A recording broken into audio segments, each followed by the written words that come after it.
এবারে বিরিয়ানি রান্না করার সময় ছোট ছোট দুটো ট্রিক্স আমি ফলো করেছি, যেটা আগে কোনো দিন করিনি।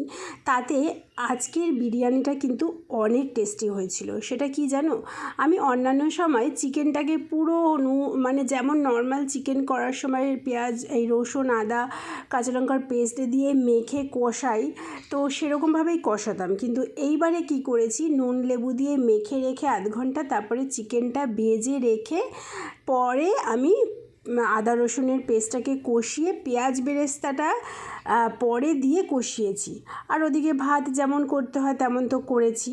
আর মাংসটা কষানোর সময় একটু বিরিয়ানির মশলাও দিয়েছিলাম। আর ওদিকে তারপরে ভাত হওয়ার পরে লেয়ারিং করে দিয়েছি, প্রত্যেকটা লেয়ারে ঘি এবং নুন এবং বিরিয়ানির মশলা আর কেশর ভেজানো দুধ দিয়েছি। আর 1 ঘন্টার দমে দিয়েছিলাম। অসাধারণ খেতে হয়েছিল।